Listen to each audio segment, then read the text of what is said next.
Naam, mtazamaji, hatimaye serikali ya Tanzania ya Samia Suluhu imejibu kuhusiana na kuzimwa kwa intaneti au mtandao siku ya kesho nchini Tanzania siku ya Disemba tarehe 9. Kabla ni kujuze ripoti hizi, chukua sekunde yako moja, bonyeza alama ya like. Ukisha like video hii, bonyeza neno subscribe na alama ya kengele. Dhidi ya wimbi hili la kuongezeka kwa wasiwasi wa umma kabla ya Disemba tarehe 9, siku ambayo maandamano makubwa yanatarajiwa kuzuka nchini Tanzania, serikali ya Samia Suluhu imesonga mbele mnamo Disemba tarehe 8 siku ya leo na majibu ya moja kwa moja kuhusiana na kuzimwa kwa intaneti.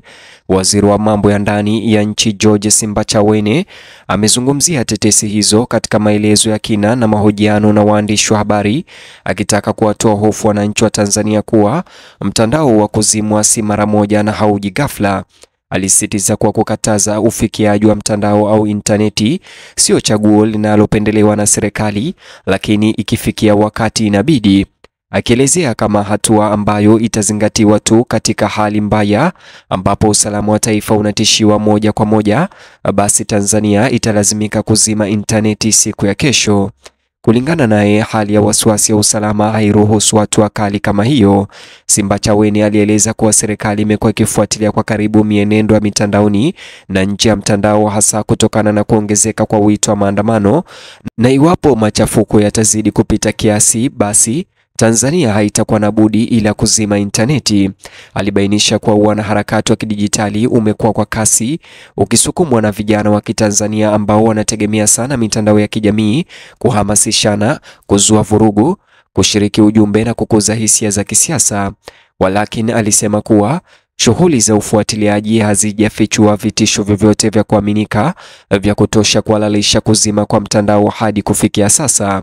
Lakini pia alisema ya kwamba iwapo shughuli za mtandao zitafikia kiwango ambacho zinaweza kuzua vurugu na machafuko zaidi, basi serikali haitakuwa na budi kuzima intaneti. Kauli hii ilikusudiwa kwa uwazi kutuliza taifa, lakini wengi wanabaki kuwa waangalifu baada ya uzoefu wa zamani kama wa tarehe 29 Oktoba baada ya mitandao kuzimwa. Waziri huyo alisisitiza kuwa habari potofu, ujumbe wa kutisha wa mitandaoni na uratibu wa msukosuko wa mtandaoni umechangia pakubwa hofu ya kutokuwa na utulivu. Alikubali kwamba vikundi vya wanaharakati mtandaoni mara nyingi husambaza maudhui ya kutisha ambayo huenea haraka na kuibua hisia kutoka kwa umma, na mambo kama haya husababisha serikali kufunga mtandao. Hata hivyo, alisisitiza kwa licha ya kelele katika anga kidijitali, vyombo vya usalama vya kitaifa havijagundua mpaka sasa hatari yoyote kwa usalama wa umma ambayo ingewalazimu wadhibiti kuzima mtandao.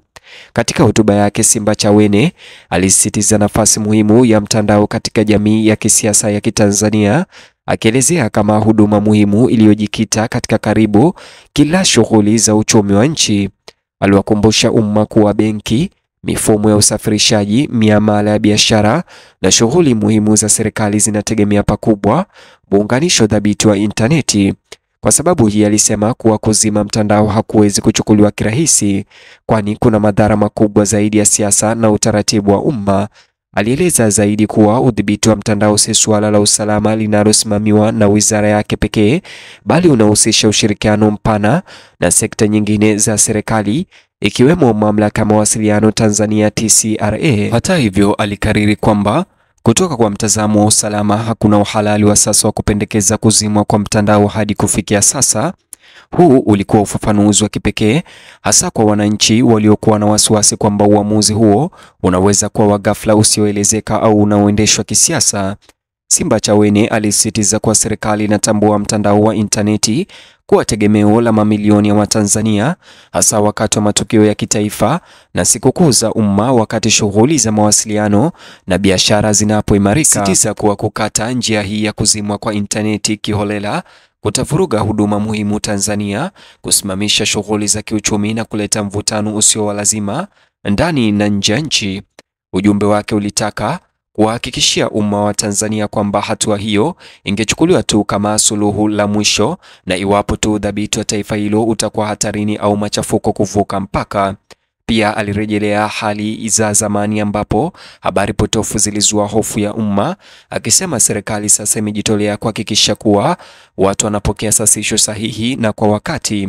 Kwa kuhutubia taifa kwa makini, wizara ililenga kukabiliana na simulizi potofu zinazoenezwa mitandaoni, hasa zile zinazopendekeza kuwa Disemba 9 tayari ilikuwa imeainishwa kuwa siku hatarishi inayohitaji kuzimwa kwa kidijitali au mtandao. Kulingana na yeye, madai kama hayo yalitoa chumvi na hayatokani na ujasusi uliothibitishwa. Hata hivyo, waziri huyo alitoa wito kwa wananchi kuwa watulivu, kuendelea na majukumu yao ya kawaida na kuepuka kuyumbishwa na maudhui ya kengele yanayosambazwa kwenye mitandao ya kijamii. Alieleza kuwa serikali inathamini uwazi katika masuala ya usalama wa taifa na itaarifu umma iwapo uamuzi wowote mkuu kuhusu udhibiti wa intaneti utahitajika. Alibainisha kuwa hofu mara nyingi huibuka wakati mawasiliano rasmi yanakosekana, na serikali ilitarajia kubadilisha mwelekeo huo kupitia sasisho thabiti. Wakati mkutano huo ukiendelea, Simbachawene alikiri kuwa mvutano wa Disemba 9 huwezi kupuuzwa. Alibainisha kuwa tarehe hiyo imekuwa ishara miongoni mwa makundi yanayotaka mageuzi, uwajibikaji na uhuru wa kujieleza. Hata hivyo, alisisitiza kwamba haki ya kutoa malalamiko lazima iendane na sheria na kwamba maandamano haramu hayatavumiliwa Tanzania. Aliongeza kuwa vyombo vya usalama viko tayari kudumisha utulivu, lakini lengo lao kuu limebakia kulinda amani kupitia mazungumzo na mwenendo halali.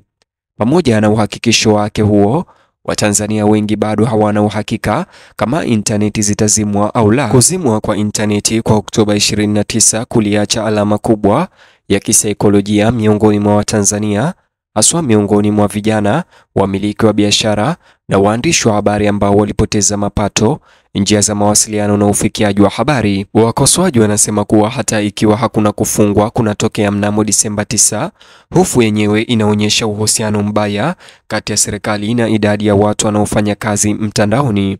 Uaminifu ukishavunjwa ni vigumu kujenga upya. Hata hivyo, waziri alisisitiza kuwa kubahatisha kuhusu kukatika kwa mtandao kunachochea tu wasiwasi usio wa lazima. Aliwataka wananchi kuzingatia taarifa zilizothibitishwa na kuendelea kufahamu kuwa maamuzi ya usalama wa taifa yanatokana na vitisho halisi, si uvumi au dhana. Alisisitiza kuwa serikali ya Tanzania ya Samia Suluhu inasalia kujitolea kusawazisha usalama wa umma na haki za raia za mawasiliano, habari na ushiriki wa kidijitali. Simbachawene pia alibainisha kuwa serikali inaendelea kushirikiana na TCRA kufuatilia nafasi za kidijitali ili kuona maudhui yenye madhara. Alifafanua kuwa jambo la msingi si kujieleza kwa kawaida mtandaoni, bali kunalenga kampeni zinazojaribu kuchochea hofu, vurugu au machafuko yaliyoenea. Alieleza kuwa serikali inayachukulia kwa uzito maudhui hayo, lakini si kila wimbi la wanaharakati wa mtandaoni ni tishio linalohitaji hatua kali.